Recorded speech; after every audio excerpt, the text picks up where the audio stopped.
अस्सलाम वालेकुम, नमस्कार, सत श्री अकाल एंड गुड इवनिंग। मैं हूं आरजू काज़मी और आप देख रहे हैं पॉइंट ऑफ व्यू। आज जी हम ज़रा बात करेंगे भारत की और टर्की की, क्योंकि इन दोनों ने एग्रीमेंट किया है और टर्की जो है अब तकरीबन सुना ये गया है कि 100 ड्रोन्स हैं जो कि इंडिया को डिलीवर करेंगे। और ये क्या बात हुई जी, इंडिया के लिए ड्रोन्स और हमारे लिए सिर्फ वो पुर्तगाल वाला ड्रामा। तो ऐसा कैसे चल रहा है और इस पे पाकिस्तान का क्या रिएक्शन हो सकता है, क्योंकि हम तो बहुत दोस्त बनते हैं टर्की के। लेकिन यहाँ पे शायद पाकिस्तान को ये समझने की ज़रूरत है कि जो भी कंट्रीज होती हैं दुनिया की, उनके आपस में बिजनेस रिलेशंस होते हैं, और ये जो हम किसी को अपना भाई और किसी को अपना दोस्त बना लेते हैं, इस तरह से काम नहीं चलता।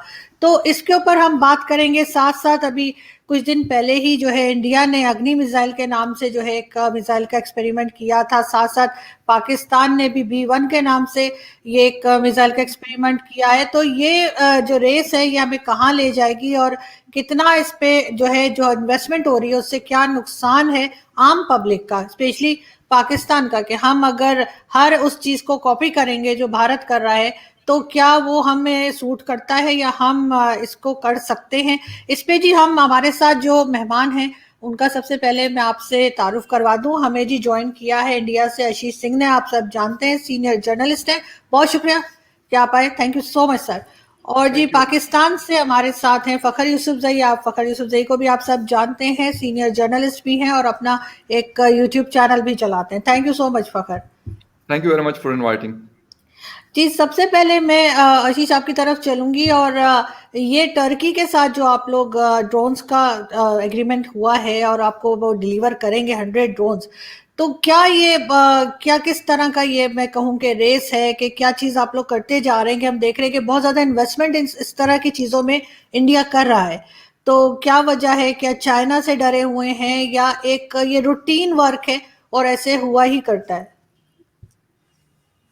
देखिए, ये स्ट्रैटेजिक लेवल पर एक बहुत ही बड़ा, मैं कहूँगा इसे एक ब्रेक थ्रू है। वो इसलिए क्योंकि एक ट्रायंगल सा बनता हुआ दिख रहा था लगभग 1.5-2 साल पहले, पाकिस्तान, मलेशिया और टर्की का। लेकिन वो एक टूट गया है। मलेशिया ऑलरेडी हमने देखा था कि बाहर हो गया न्यू गवर्नमेंट आने के बाद में, और टर्की भी इस तरह से जब ड्रोन्स लगभग 100 ड्रोन्स सप्लाई कर रहा है।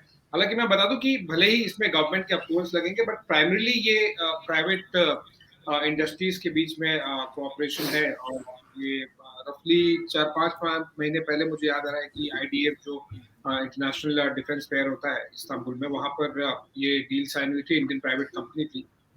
इसमें जो टर्किश कंपनी है ज़ायरॉन, ये प्राइवेट लेवल पे इसे डील देखा जा रहा है। उसने कुछ कंपनी के स्टेक्स भी एक्वायर किए हैं। लेकिन इंडिया के पॉइंट ऑफ व्यू अगर देखें तो देखिए, दो चीजें हैं।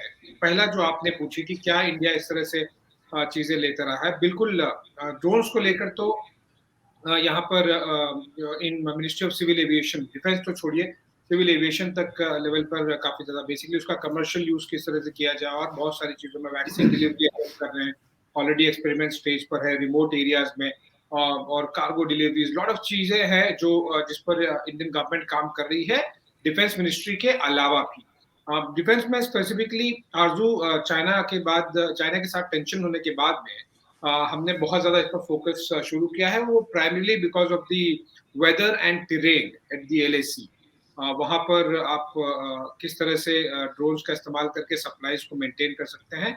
तो ये एक लॉजिस्टिकल एस्पेक्ट हो गया। और दूसरा, ऑफेंसिव ड्रोन्स को लेकर भी इंडिया बहुत ज्यादा अग्रेसिव हो गया है। प्रेडेटर ड्रोन जनरल एटॉमिक्स की तरफ से 10-10-10, इंडियन आर्मी, नेवी और एयरफोर्स को टोटल 30 हम डील के फाइनल स्टेज पर पहुंच गए हैं।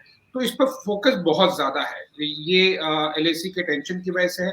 और उसके बाद में इंडिया ने बहुत ज्यादा फोकस किया है, क्योंकि चाइना का भी एक बहुत अच्छा खासा ड्रोन को लेकर फोर्स दिखता है। कितना इफेक्टिव होगा ये तो टेंस सिचुएशन में ही पता चलेगा, पर उनका भी प्रोजेक्शन है। तो काउंटर प्रोजेक्शन के लिए, काउंटर यूटिलाइजेशन के लिए इंडिया भी इसे कर रहा है। लेकिन मैं इसे, जिस पर हम बात कर रहे हैं स्पेसिफिकली, क्योंकि आप पाकिस्तान से हैं, तो मैं ये जरूर बिगेस्ट टेक अवे देखता हूं कि जो ट्रायंगल बना था वो टूट गया। और ऑब्वियसली चाहे इंडियन प्राइवेट कंपनी खरीदे, डील साइन करे, या फिर टर्की की ज़ायरॉन डील करे, गवर्नमेंट्स के अप्रूवल के बिना तो ये नहीं होता है, चाहे वो लेना हो या फिर बेचना हो। तो वो टर्की गवर्नमेंट का एक टैसिट सपोर्ट भी ऑब्वियसली ओपन निकल कर सामने आया है।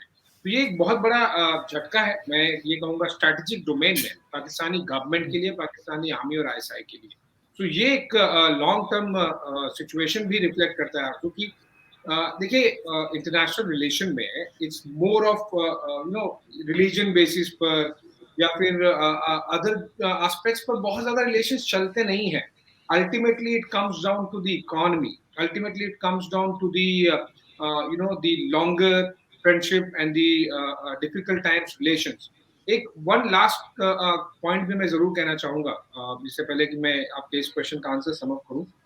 टर्की की भी जरूरत है कि उसे एक्सपोर्ट करें, तो वो केवल और केवल इंडिया का अप्रोच नहीं है, वो टर्की गवर्नमेंट का भी डेस्पिरेशन और अप्रोच है, जो कि इकोनॉमिक रिफ्लेक्शन दिख रहा है। अब ड्रोन ही डील हुई, और भी बहुत सारे होंगे। मलेशिया का भी हमने जो देखा था पाम ऑयल को लेकर, जो इंडिया मलेशिया के रिलेशन ठीक हुए पिछले 1.5-2 सालों में। तो ये अल्टीमेटली बहुत सारी चीजें इकोनॉमी पे आ जाती हैं, और यहीं पर पाकिस्तानी गवर्नमेंट को और सोसाइटी को और मीडिया को ये इंट्रोस्पेक्ट करने की जरूरत है कि जिस नाम पे आप इतने इंटरनेशनल ग्लोबल इस्लामिक चैनल या इस तरह के तीन कंट्रीज का मिलके मीडिया ग्रुप बनाना और भी बहुत सारी चीजें बातचीत चल रही थी, वो सब हवा में फुस हो गया। इंडिया के अगेंस्ट एक ट्रायंगल बन रहा था, उसे इंडिया ने बहुत स्मार्टली सिस्टमैटिक तरीके से उसे रप्चर कर दिया। तो ये इंडिया क्योंकि फास्टेस्ट ग्रोइंग मेजर इकोनॉमी है, तो इंडिया के लिए ये और भी आसान होता है, because as I mention a lot of these things in the international relation to a larger extent come down to the economics. Exactly बिल्कुल। और यही बात लेके अगर मैं फकर आपकी तरफ आऊं, तो आप क्या समझते हैं कि पाकिस्तान को ये समझने की जरूरत है, जैसे मैंने इंट्रो में कहा, कि जो रिलेशंस होते हैं वो बिजनेस के ऊपर बेस करते हैं। आपके कोई ना कोई भाई होता है, ना कोई दोस्त होता है, ना कोई कुछ और, जो हम कहा करते हैं अक्सर दूसरी कंट्रीज के लिए। तो हमारे यहाँ तो सिर्फ टर्की के ड्रामे ही जो है वो लगाए जाते हैं। तो ये क्या पॉसिबल है कि पाकिस्तान भी इस तरह की कोई बिजनेस टाई अप करे टर्की के साथ? हाँ, थैंक यू वेरी मच। बिल्कुल आपकी बात बिल्कुल सही है। ज़ायरॉन डायनामिक्स जो है ये ड्रोन्स बना रहे हैं, और ये मतलब इसकी जो डिलीवरी है that is the end of this year. अभी हालांकि इस साल को ख़त्म होने में टोटल 10 दिन हैं, लेकिन इसके बावजूद भी ये इसकी डिलीवरी शुरू हो रही है, मतलब इतनी जल्दी में। एक चीज़ आशीष ने भी उसको मेंशन किया कि टर्की की भी ज़रूरत थी और है, क्योंकि टर्किश लीरा को अगर आप इस वक्त देख लें तो बहुत ज़्यादा जिस तरीके से हमारा रुपये डिप्रिशिएट हो रहा है, इसी तरह स्पीड से उनका टर्किश लीरा और उनकी इकोनॉमी के ऊपर भी बड़ा प्रेशर है। तो उनको भी एक अच्छी मार्केट मिल गई, क्योंकि इंडिया की जो मार्केट है वो वेपन के हवाले से हो या किसी और हवाले से हो, पूरी दुनिया कोशिश करती है कि यार उसको उसमें से अपना शेयर ले, इंक्लूडिंग चाइना। सऊदी अरेबिया को हम देख लें, टर्की को देख लें, यूरोपीय यूनियन को देख लें, अमेरिका को देख लें, सब इस तरीके से करते हैं। हमारी दोस्ती देखें, अगर आपकी जेब में पैसे हैं तो आपकी दोस्ती सबसे है। सबको पता है कि यार हाँ, अगर इस मुल्क के पास पैसे हैं तो ये मुझसे कुछ खरीदेगा, कुछ मुझे देगा, मेरा काम धंधा भी चलेगा और इनका भी चलेगा। जब आपके पास ये नहीं है, और आप ये आपने अर्तुगरुल डामे की बात की, और वो लाया क्यों लाया गया था, उसको भी मतलब एक अलग स्टोरी है उसकी, किसी ने लाया गया था। उनको चलो एक अच्छा बिजनेस मिल गया उस ड्रामे से। बाकी उनको पता है कि अगर हम नहीं, मतलब 100 ड्रोन्स हम नहीं खरीद सकते इस वक्त जो हमारी पोजीशन है। हम 1-1 अरब डॉलर्स के लिए मतलब मुख्तलिफ मुल्कों के लिटरली मिन्नतें करते हैं, इंक्लूडिंग IMF, जो बड़ा एक मैं कहता हूँ बुरा लगता है as a nation, as a Pakistani. लेकिन ये ऐसी पॉलिसीज हम लेके चल रहे हैं, कैरी कर रहे हैं, कि हमने कभी इसके ऊपर सोचा नहीं। हमने कहा एटम बम बना लिया, बस ठीक है यार, ये एटम बम जो है शायद ये वो हमारे पश्तों में कहा जाता है कि शायद ये कोई दूध दही दे के और हम इसको मतलब इस्तेमाल करते रहेंगे। इस तरीके से हमने उसको बना के हमने सोचा कि शायद अब ये एटम बम जो है ना, बस सारा कुछ ये खुद करता रहेगा। ना हमने इकोनॉमी के ऊपर फोकस करना है, ना हमने एजुकेशन के ऊपर फोकस करना है, ना हमने अपनी सोसाइटी की और मतलब जो ह्यूमन इंडेक्स है उसके ऊपर काम करना है। बस ठीक है जी, पॉपुलेशन बढ़ रहा है और एटम बम हमारे पास है, बस ये एनफ है हमारे लिए, और हमें किसी चीज की शायद जरूरत ही नहीं है।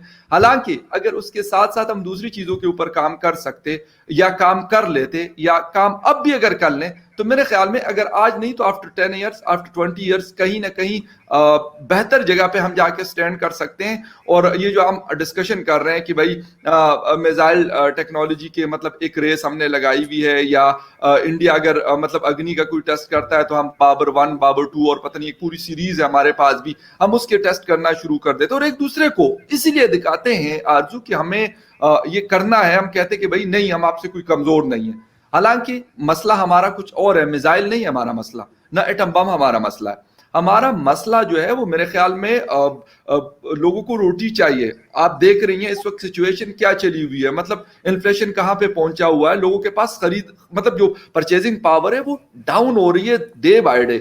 लोगों की जो इनकम्स है वो कम हो रही, क्योंकि इन्फ्लेशन ज्यादा है, डिप्रिसिएट हो रहा है उनका रुपया, हमारा रुपया जो है पाकिस्तान का। इस वजह से ये सारी परेशानियां आवाम को देखनी पड़ रही है। उसको बिलीव मी, मैं आपको बता दूं, मुझे कभी किसी ने नहीं कहा यार, शायद अगर मैं 100 लोगों से मिलता हूं तो 2 ने कहा हाँ यार हमारे पास तो एटम बम है, ये बहुत बड़ी बात है। शायद 2 लोगों ने मुझे कभी कहा। यकीन करेंगे मैं आम लोगों की बात कर रहा हूं, वो यही कहते यार हमें तो दाल चाहिए, हमें तो सब्जी चाहिए, हमें तो यार ये घी तेल चाहिए, ये हमें अगर अच्छे तरीके से मिल जाए तो हमें आटा चाहिए जो हमें जरूरत है।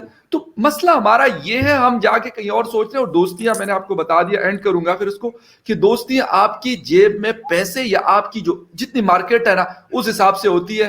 न मलेशिया की आपसे कोई दोस्ती है, न सऊदी अरेबिया की आपसे कोई दोस्ती है, न चाइना की, न टर्की की, न अमेरिका की, न किसी और की। अगर उनको जरूरत पड़ी या उनको लगा कि हाँ यार इस मार्केट से हमें कुछ मिल सकता है तो आपके दोस्त हैं, नहीं मिल सकता तो कहेंगे ना आपके वो दोस्त है ना आपके वो दुश्मन। बिल्कुल सही। और वाकई में ये ज़रूर मैं भी एज अ पाकिस्तानी यही समझती हूँ कि पाकिस्तान को इस तरफ देखना चाहिए। लेकिन अजीज मुझे ये बताइए कि ये सारी चीज़ें, चाहे वो किसी की जॉब हो, चाहे खाने पीने का मसला हो, या इस तरह की चीज़ें जो आम आदमी को चाहिए होती हैं, वो प्रॉब्लम तो भारत में भी है।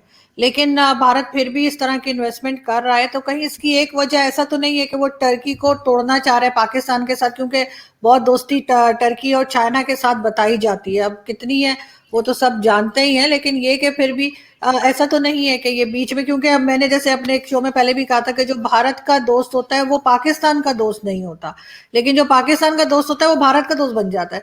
तो ये वाली जो बात है ना, ये आप कहाँ तक इससे एग्री करेंगे? बहुत अच्छी लाइन बोली आपने आरजू, may be in humorous way, but ये बहुत लार्जर एक्सटेंट तक पाकिस्तान की स्ट्रेटेजिक अफेयर्स को एक हाईलाइटिंग पॉइंट के तौर पर मैं देखता हूँ, और ये सम अप करता है जो अगर एक जिसे बोलते हैं ना टेक अवे, ये करंट स्टेट है पाकिस्तान के स्ट्रेटेजिक अफेयर्स का। देखिए इंडिया के साथ में दोस्ती हर एक कोई रखेगा। आपने जो स्पेसिफिक क्वेश्चन पूछा कि टर्की, भारत का टर्की को तोड़ना चाहता है, अब मैं आपको बताऊं कम से कम 4 से 5 ऐसे देश हैं जिनके साथ में हम ड्रोन्स ले रहे हैं। मैं बाकी वेपन तो छोड़ दीजिए, क्योंकि आप ड्रोन्स की बात कर रहे हैं तो मैं ड्रोन हम इजराइल से लेते हैं। तो क्या इसका मतलब ये कि हम इजराइल को तोड़ना चाह रहे हैं? क्या हम पैलेस्टाइन के खिलाफ जाना चाह रहे हैं? हम यूएस से लेते हैं, हम रशियन लेते हैं, फ्रेंच, और भी बहुत सारे ड्रोन्स कंपनीज टॉक्स में है, प्राइवेट कंपनीज के साथ में भी और गवर्नमेंट के साथ में। दैट डज नॉट मीन कि we want to break someone, but ये डिफॉल्ट अगर टेक अवे होता है तो ऑब्वियसली इसे फैक्टर किया जाना चाहिए। क्यों नहीं किया जाना चाहिए? अगर Pakistan as a country triangle बना के या क्वाड्रेंगल बना के या पेंटा बना के एक साथ में इंडिया के अगेंस्ट लाने की कोशिश कर रहा था, तो इंडिया को जब भी वो मौका मिलेगा तोड़ने का तो क्यों नहीं तोड़ेगा। और अगर ये बाय प्रोडक्ट छोड़िए, मैं तो कह रहा हूं कि अगर ये मेन प्रोडक्ट भी निकले कि अगर आप कुछ इस तरह के डील करके एक कंट्री का जो एंटी इंडिया अलायंस बन रहा था उसको अगर आप तोड़ सकते हैं, तो ऑब्वियसली नेशनल इंटरेस्ट में उसे तोड़ा जाएगा। क्यों नहीं तोड़ा जाएगा? और वो हर एक कंट्री करेगा। अगर पाकिस्तान के खिलाफ कुछ देश आके एक साथ में उनके खिलाफ हो, आपको जब भी मौका मिलेगा आप उसको तोड़ने की कोशिश ही करेंगे। That's point one. Point two is जो आपने कहा अनएम्प्लॉयमेंट या फिर बाकी जो इश्यूज हैं, इंडिया इन्वेस्ट करता है उसके बाद में। India is a huge economy. ये देखिए, जब आप बड़े जॉइंट फैमिली में रहते हैं ना, बहुत सारे लोग होते हैं, तो थोड़ी मोड़ी इश्यूज स्टेट लेवल पे या फिर सिटी लेवल पर, विलेज लेवल पर कुछ चीजें इशू होंगी, क्योंकि इतनी ज्यादा डाइवर्सिटी है और जो फेडरल स्ट्रक्चर है हमारा वो इस तरह से है कि अलग अलग पार्टीज हैं, अलग अलग स्टेट्स हैं, कुछ यूनियन टेरिटरीज हैं, तो वो थोड़े फ्रिक्शन इश्यूज, थोड़े प्रैक्टिकल इश्यूज, थोड़े एग्जीक्यूशन इश्यूज रहेंगे। लेकिन जितनी मैं देखता हूँ पाकिस्तान एज अ कंट्री, चाहे वो प्राइस राइज को लेकर हो, हंगर को लेकर हो, अनएम्प्लॉयमेंट को लेकर हो, वैसे इश्यूज तो इंडिया में बिल्कुल भी नहीं है, दूर दूर तक नहीं है। और अगर इस तरह के इश्यूज होते तो इंडिया वर्ल्ड की फास्टेस्ट ग्रोइंग मेजर इकोनॉमी नहीं बनता। फकर ने बहुत इंपॉर्टेंट बात कही। आई विश कि पाकिस्तान में वहां पे जो मेन स्टेक होल्डर्स हैं वो फकर की इस बात को सुने और एक्चुअली में उस पर काम करने की कोशिश करें। देखिए, एक न्यूक्लियर बम नाम का आपने एक शगुफा ले लिया। कायदे से अगर देखा जाए ना तो न्यूक्लियर बम लेने का बनाने का ये मेन कहा जाता था अब तक कि न्यूक्लियर बम है, अब आपके ऊपर कोई अटैक नहीं करना। सर्जिकल स्ट्राइक उसके बाद भी, बालाकोट एयर स्ट्राइक उसके बाद में भी।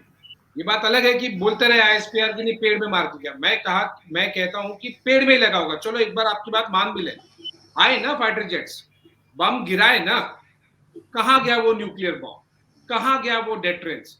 सो न्यूक्लियर बॉम्ब वाली फिलॉसफी से Pakistan as a country must come out. वो गया दिन, वो गया हिरोशिमा नागासाकी वाले जो डेकेड्स चलते थे वर्ल्ड वॉर वाले टाइम, वो गए। न्यूक्लियर बम के आगे भी दुनिया है, और दुनिया को छोड़िए, पहले इंट्रोस्पेक्ट करके अपने लोगों को आपको पेट भरना है, अपने लोगों को आपने दूध, सब्जी, जॉब, इलेक्ट्रिसिटी, इन सब चीजों का आपको ध्यान रखना है। कोई भी कंट्री फ्लरिश नहीं कर सकती। आपको लग रहा है इंडिया S-400 भी ले रहा है, बड़े बड़े रफेल भी ले रहा है, ये तो ड्रोन्स की तो अमाउंट कुछ भी नहीं है, मतलब छुट्टे पैसे मैं आपको बता रहा हूँ, जो as compare to what the defense deals that are taking place in the private industry in the G2G format. इसका डायरेक्ट कोई इकोनॉमी से, इंडिया की लार्जर इकोनॉमी से मुझे कोई बहुत ऐसा इम्पैक्ट डायरेक्ट नहीं दिखता कि ये पैसे कहीं और इन्वेस्ट हो सकते थे। इससे बहुत बड़ी बड़ी और बहुत ज्यादा डील्स की जा रही है। India is progressing. अब हमारा डिफेंस एक्सपोर्ट आप देखिए पिछले 4 से 5 सालों में बहुत रैपिडली इंक्रीज हो रहा है। India was the largest, जैसा फकर ने मेंशन किया, was the largest importer of defense equipment in the world. But अब वो धीरे धीरे बैलेंस होता जा रहा है। हम कुछ चीजें एक्सपोर्ट भी कर रहे हैं, हमारे फाइटर जेट्स को भी, तेजस को लेकर भी एक्सपोर्ट की बात चल रही है। समोसा चटनी अब सोशल मीडिया में करते रहिए, but ultimately it will come down to money, you know, ultimately it will come down to the economics. तो फिर यही बात है, वो चाहे फाइटर जेट हो, हमारे हेलीकॉप्टर्स भी अब टॉक्स में चल रहे हैं, HAL ने जो बनाया। So India is not only just buying; it's already exporting, and also much larger and sophisticated equipment भी हम export की कगार पर है। But I believe जो issues कुछ और है, गवर्नमेंट को पहले फोकस करना पड़ेगा, और ये ना तब तक नहीं हो सकता जब तक politically independent elected government अगर नहीं आती है। जब तक आप किसी भी, और नॉट जस्ट पाकिस्तान, आप किसी भी कंट्री को देख लीजिए, जब भी एक गवर्नमेंट डायरेक्टली या इनडायरेक्टली किसी भी मिलिट्री एस्टैब्लिशमेंट पे, किसी भी इंटेलिजेंस एस्टैब्लिशमेंट पे डिपेंडेंट रहेगी, या फिर उनसे कॉन्स्टेंटली इन्फ्लुएंस होती रहेगी, वो प्राइम मिनिस्टर, वो गवर्नमेंट कभी भी लोगों के पॉइंट ऑफ व्यू अच्छे, बड़े, इंडिपेंडेंट डिसीजंस नहीं ले पाएगा। नहीं, आप बिल्कुल ठीक कह रहे हैं, लेकिन प्रॉब्लम यही है कि हम कंपटीशन में लगे रहते हैं, चाहे भारत हो या पाकिस्तान। तो फखर, मिसाइल एक बनाया इंडिया ने, और उसके बाद आज जैसे हम न्यूज़ देख रहे थे कि हमारे यहाँ भी एक इसी तरह का एक एक्सपेरिमेंट हो गया। तो क्या समझते हैं आपके ये जो रेस लगी हुई है, बल्कि मैं तो आज बड़ा मिस कर रही थी, अर्नब गोस्वामी जी का शो पहले काफी आया करता था, जिधर हमने कोई मिसाइल एक्सपेरिमेंट किया उधर वो आ जाते थे, ये दिवाली का पटाखा क्यों बनाया है। तो मैं वही मिस कर रही थी कि उनका शो नहीं आ रहा, ना वो कहते हैं कि ये दिवाली का पटाखा क्यों बनाया है। तो ये कब तक चलता रहेगा कि अगर भारत करेगा तो पाकिस्तान भी करेगा, और अगर पाकिस्तान करेगा तो उधर से भारत ने करना है, और फिर भारत ने ये कह देना है कि पाकिस्तान के लिए नहीं, हम तो चाइना के लिए बना रहे हैं। असल में आरज़ू आपकी बात सही है। आप जो बात कर रही हैं मिसाइल रेस की, एक बहुत बड़ी सीरीज में पहले भी बता चुका हूं कि पाकिस्तान भी बना रहा है और बना चुका है, और हिंदुस्तान के पास भी है, और उसकी रेंज मेरे ख्याल जो अग्नि 5 था वो दैट इज सुपरसोनिक मिसाइल जो है, क्रूज मिसाइल है, that is more than 5500 kilometre तक या उससे ज़्यादा की रेंज को जो है ये अपना टारगेट जो है अचीव कर सकता है। तो ये सारी चीज़ें चल रही होती है, पाकिस्तान भी कर रहा होता है। लेकिन मैं ये कहता हूं कि मसला ये है कि आप इन रेस में तब पड़े जब आपके पास बाकी चीजें हो, आपकी आवाम खुश हो। मतलब दुबई ने कहा जी हमने राफेल 100 राफेल हमने खरीदने, यार उनकी आवाम मतलब इतने अच्छी लाइफ गुजार रही है, मैं कहता हूँ 100 क्या 200 का भी ऑर्डर करते तो किसी को फर्क ही नहीं पड़ता। इसी तरह के और ममालिक, सिंगापुर जैसा मुल्क है वो खरीदता है, लेकिन वो तब खरीद रहा है जब जहां पर उनका जो पर कैपिटा इनकम है दैट इज $30,000 to $40,000। तो अगर वो खरीदते हैं तो यार मैं कहता हूं चले वो खरीदे ना, उनके पास है अफोर्डनेस, इतना अफोर्ड कर सकते हैं, 10-15 अरब डॉलर वो एक चीज के ऊपर लगा सकते हैं। हम क्या कर सकते हैं? मैंने आपको अभी जिस तरीके से बताया कि हम खैबर से लेके कराची तक, कराची से लेके गवादर तक क्या हालत हुई हम लोगों की, अवाम की जिंदगी कहां पर है, कोई इसके ऊपर फोकस नहीं कर रहा। वो बेशक ये वाली हुकूमत हो, इससे पिछले वाली हुकूमत हो, या उससे पिछले वाली हो, या अब जो आगे आएगी साल डेढ़ के बाद कोई नहीं आएगी, उनका भी यही मतलब रवैया होना है। तो असल बात यह है कि आप ये रेसे तो तब लगाएं कि जब आपके पास जेब में इतना पैसा हो कि आपकी आवाम को मतलब जिसे कहते हैं दूध, चीनी, सब्जी, दाल, इन चीजों के मसले ना हो। लोगों को ये ना हो कि यार मेरे घर में मतलब बिजली जो आ रही हो मैं 40 रुपए पर यूनिट खरीदूंगा और वो भी पूरे 24 आवर नहीं आनी।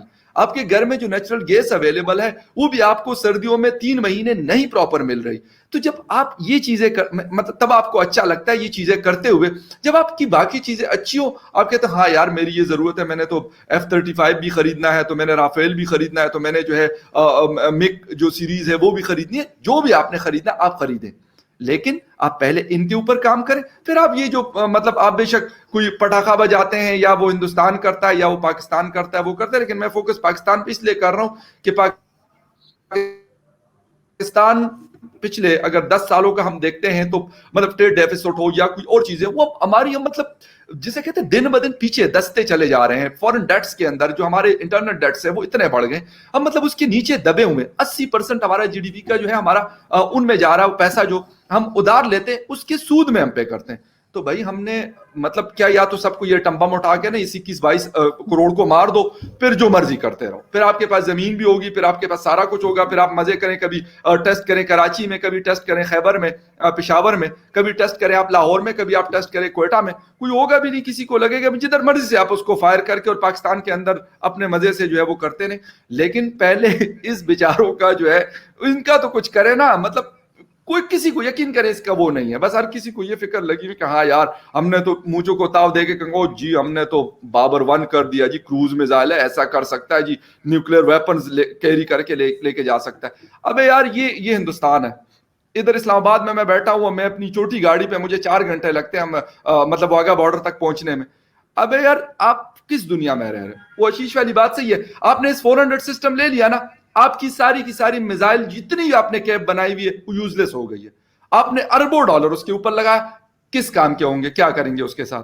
क्या वही मतलब वो शब बारात और मतलब दिवाली और उस पर फिर आप चलाते रहेंगे कि यार हमने तो ये बनाया हुआ, हम वैसे इसको जो है इसके तौर पे इस्तेमाल करेंगे। एक सिस्टम की वजह से आपकी पूरी वो मिसाइल सीरीज जो है वो फारिग है। आज मेरे ख्याल में कहीं से पढ़ रहा था कि वो हिंदुस्तान ने जो S-400 खरीदा हुआ है, पंजाब का जो सेक्टर है इनका हिंदुस्तान की साइड से, वो कह रहे हैं वहां पे हम लगा देंगे। जब आप वहां पे उसको लगा देंगे तो आपका ये मिसाइल जाएगा कहां? चाइना कहते हैं कि आपका सबसे बड़ा दोस्त है, ईरान भी आपका जी वो है मुस्लिम ब्रदर है, अफगानिस्तान भी आपका मुस्लिम ब्रदरहुड है, वो बेशक आपको गालियां देते हैं। तो आप किसके लिए मतलब वो करेंगे? कहां पे वो क्या आपस में एक दूसरे को मारना मतलब शुरू कर देंगे? ये इस चीज के ऊपर हम कभी बात नहीं करना आरजू चाहते हैं। हमारी बेशक हमारी मिलिट्री एस्टेब्लिशमेंट हो, हमारी हुकूमत हो, या जो हमारे इख्तियार रखने वाले लोग हैं, वो कभी इस पे बात नहीं करते। और इसलिए नहीं करते, उनको पता है कि यार ये दुकान हमारी चल रही है, ठीक है ना, वाह भी अवाम कर देती है, अवाम को पेट्रोल जितना मर्जी महंगा भेज दो, रोटी खाने को उनके पास है ही नहीं, कपड़े पहनने को है नहीं, लेकिन फिर वो कहेंगे देखिए यार हमारे पास इस तरह के मिसाइल। ये ड्रामा चल रहा है, इसके अलावा और कुछ भी। लेकिन मैं नहीं, ये तो बिल्कुल और समझने की ज़रूरत है, और अगर कोई बात करता है तो हमारे यहाँ तो उल्टा उसके पीछे पड़ जाते हैं। लेकिन मैं लास्ट में आशीष आपसे पूछना चाहूँगी कि जैसे आपने बात की, जैसे फ़खर ने बात की, आपको लग रहा है कि लोगों में अवेयरनेस आ रही है, लोग अब इन चीज़ों से इम्प्रेस नहीं हो रहे कि कोई मिसाइल बना लिया है, कोई ड्रोन ले लिया है? लोगों को इस वक्त जॉब चाहिए, इस वक्त एजुकेशन चाहिए। दुनिया कहाँ से कहाँ पहुँच गई है, हम अभी तक उसी छोटी सी जगह में जो है आपस में एक दूसरे को डराने में लगे हुए हैं।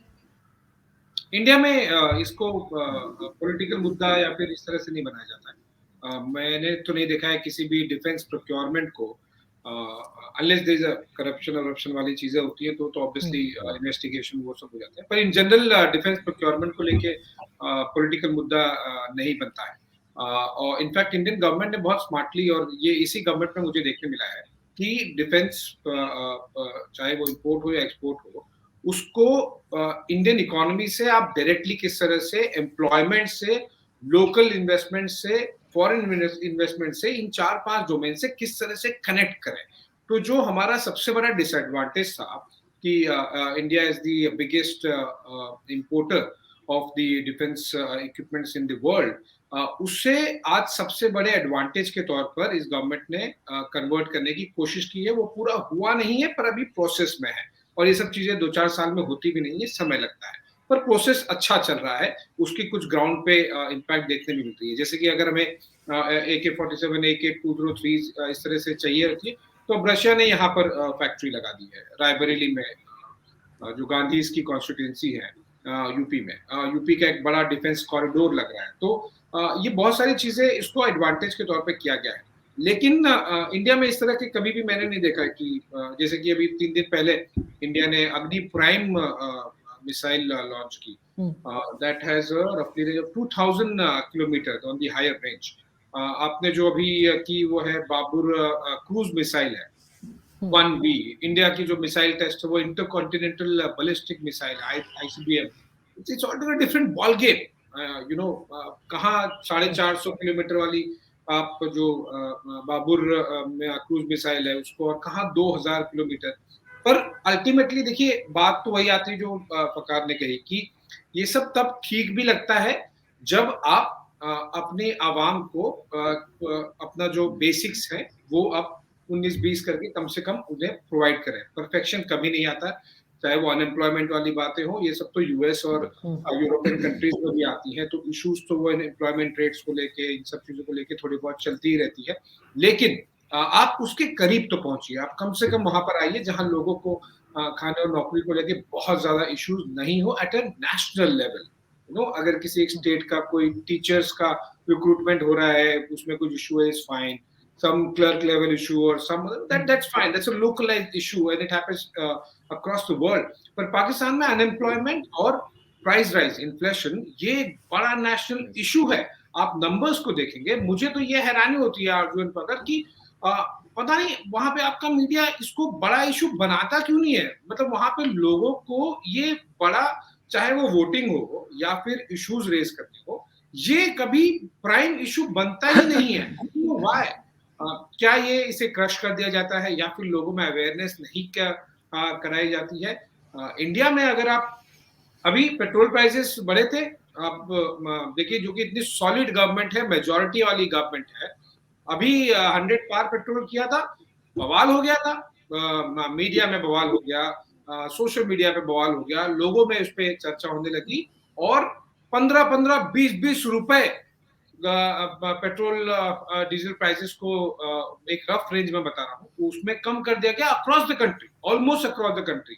उसमें सेंट्रल गवर्नमेंट ने भी कुछ किया कम, कुछ स्टेट गवर्नमेंट ने भी, क्योंकि दोनों पे टैक्सेशन है, तो किया। तो ये इशू बनता है यहाँ पे। आपके यहाँ मैं नहीं देखता हूँ, रिफ्लेक्ट नहीं होता, बिकॉज मैं तो देखता हूँ पाकिस्तान का मेन स्ट्रीम मीडिया भी मैं देखता हूँ और सोशल मीडिया भी देखता हूँ, वहां बनने ही नहीं दिया जाता। I don't know, is it the media's failure or the society का failure or the government doesn't want it. हमारे मीडिया की इतनी बुराइयां करेंगे तो लाइट चली जाएगी। देखिए आशीष, ये देखे ना, ये आईसाई का कमाल आपने देखा, टक करके आपका स्विच ऑफ कर दिया वहां पे बैठ कर। हमारे हाथ दूर दूर तक फैले हुए हैं, तो बस अपने मुल्क के अंदर किसी को नहीं पकड़ सकते, बाकी दुनिया में कर लेते। विदेशी हाथ।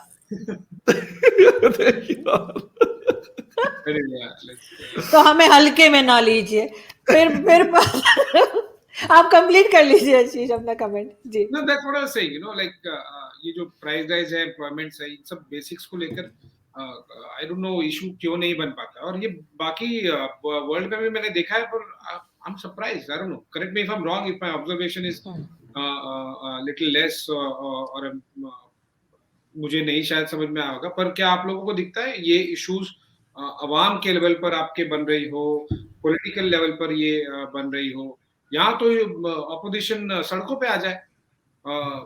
यहाँ पर तो पिछले गवर्नमेंट्स में तो अगर प्राइस है तो पेट्रोलियम मिनिस्टर के रेजिग्नेशन सब पर बात और डिबेट चालू हो जाती थी। तो और ये देखिए, मैं जैसे मैंने आपको बताया कि इतना ही स्ट्रॉन्ग मेजॉरिटी वाली गवर्नमेंट होने के बावजूद इन्हें पेट्रोल प्राइसेस कम करना पड़ा, और थोड़े 2-5 रुपए नहीं, 15-15 रुपए, 20-20 रुपए उन्हें कम करना पड़ा। I mean, just for your viewers understanding, roughly that's 15 to 20% decrease as far as the petrol prices are concerned. So ये इश्यूज नहीं बनते हैं, तो ये मुझे समझ में आता है कि फिर वो सूट नहीं करता। फिर आप बाबर 1 कीजिए, बाबर 1B कीजिए, बाबर 1C कीजिए, XYZ कीजिए, it doesn't suit. As far as India test are concern, देखिए एक बात मैं आपको जरूर बताना चाहूंगा, और ये लोग मुझे कई बार कॉलेजेस में और बाकी जगह पर जब मैं इंटरेक्शंस करता हूँ लेक्चर्स वगैरह में, तो मुझे पूछते हैं लोग कि क्या बदला है। मैं ये जरूर एक बात तुम्हें कहता हूँ कि कुछ साल पहले तक दुश्मनी के नाम पे इंडिया के पास क्या था, पाकिस्तान, राइट। चाइना दुश्मन नहीं कंसिडर किया जाता फॉर एनी रीजन। अब दुश्मन का लेवल भी बढ़ गया है, यू नो। आपकी दुश्मनी तब ज्यादा हायर लेवल पे होती है जब आपकी ग्रोथ हायर लेवल पर और फास्ट लेवल पर हो रही हो। अब इंडिया का कोई भी टेस्ट, कोई भी drone equipment, by and large अगर आप इंडिया की डिफेंस और स्ट्रेटेजिक पॉलिसीज देखेंगे, चाहे वो क्वाड हो, चाहे वो फॉरेन रिलेशंस हो, वो अब पाकिस्तान ओरिएंटेड या सेंट्रिक नहीं है, वो बाय प्रोडक्ट में आ गया है। अब वो चाइना सेंट्रिक एंड ओरिएंटेड है, क्योंकि जो एडवर्सरी का लेवल है वो बहुत ऊपर बढ़ चुका है। सो दैट्स व्हाई ऐसे कि जो भी जितने भी टेस्ट वगैरह होते हैं वो हम चाइना के हिसाब से कर रहे हैं। फरकार ने जो बात की बहुत इंपॉर्टेंट है। क्या करोगे आप वो 900 किलोमीटर रेंज वाली मिसाइल बना के, जब अगर 4 घंटे में छोटी गाड़ी में इंडिया में पहुंच सकते हैं, तो बॉर्डर पर पहुंच सकते हैं, तो आपने क्या करना है? 900 किलोमीटर किसके लिए दिखा रहे हो? किसको बता रहे हो? किसको बेवकूफ बना रहे हो? Is the right question that must be asked by the people of Pakistan. बस क्या कर रहे हो? हमें बनाना है 2000 किलोमीटर वाली अग्नि प्राइम किया, intercontinental ballistic missile, because China को रेंज में लेना है। अब पाकिस्तान वाले रेंजेस तो हमारे कब के अग्नि 1, 2, 3 और पृथ्वी वाले रेंजेस में ही खत्म हो गए थे। वो तो पूरा पाकिस्तान उसमें आ गया था। बट अब Pakistan is making these missiles for whom and why? Specifically when you have do not have basics in place for your common masses.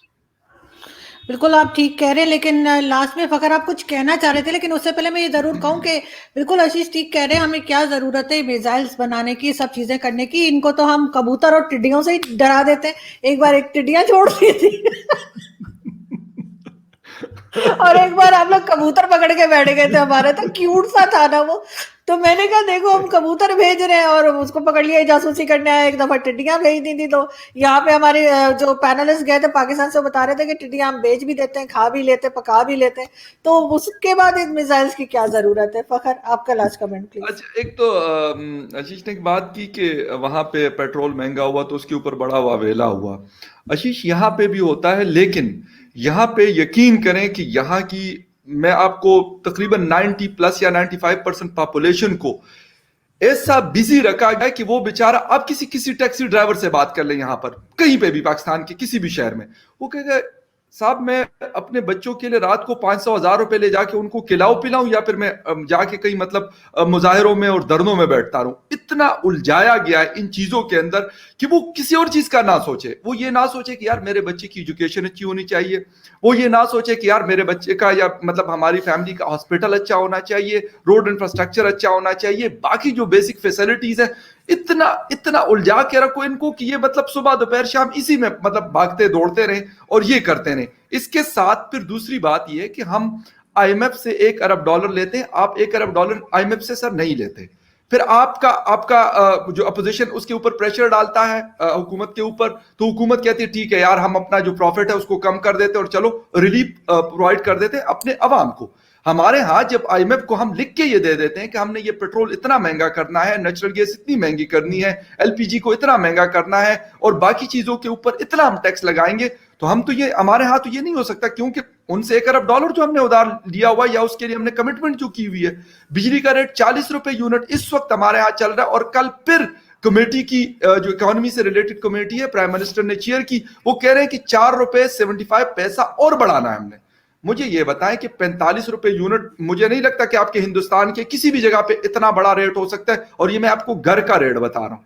तो मसला ये नहीं है, मसला ये कि हम अपनी चीजों के ऊपर फोकस नहीं कर रहे, हम इसी बाबर गजनवी फलां ढिमका XYZ के पीछे लगे हुए हैं और कहते हैं कि अवाम को इधर उलझा के रखो कि वो मतलब हमसे ना पूछे कि भाई मुझे तो आप की हुकूमत में मैं रह रहा हूँ, इस मुल्क का मैं सिटीजन हूँ, मुझे अच्छी तालीम चाहिए, मुझे अच्छा रोड चाहिए, मुझे अच्छा इंटरनेट कनेक्शन चाहिए, मुझे 24/7 जो है इलेक्ट्रिसिटी चाहिए, मुझे बाकी जो जरूरियात है मुझे वो चाहिए। आपके यहाँ सर 4-4.5% का इन्फ्लेशन है, मेरे मुल्क के अंदर इस वक्त फूड इन्फ्लेशन मोर देन 25% है। आप रोज जाएंगे तो आपको रोज मतलब इंक्रीज हुई प्राइसेस मिलेंगी, और कौन सी चीजों की? शुगर की मिलेंगी, आटे की मिलेंगी, घी एंड तेल की मिलेंगी, इस तरह की चीजें जो हर आम खास इंसान इस्तेमाल करता है। या तो यह कि मतलब किसी जो अगर बड़े मतलब महंगे परफ्यूम्स हो या इंपोर्टेड अशिया हो जो चले बड़े लोग लेते होंगे, जो आम लोग के इस्तेमाल की चीजें उसी में उनको रगड़ा दिए रखते हैं। तो ये मैं फर्क बताना चाह रहा था कि ये फर्क है। तो आपका मतलब रेट शायद कम हो सकता है, हमारा 24 रुपए बढ़ा देंगे, तो ये ड्रामा जो है चल रहा है हमारे यहाँ। बिल्कुल सही, और इसी वजह से शायद हम ये सारी प्रॉब्लम्स फेस भी कर रहे हैं, लेकिन समझने को तैयार नहीं है। बहुत शुक्रिया आप दोनों का कि आप लोग आज शो में आए। थैंक यू सो मच, बहुत अच्छा लगा आप लोगों से बात करके। Thank you Ashish and thank you for career sir. Thank you sir, thank you, thank you, thank you.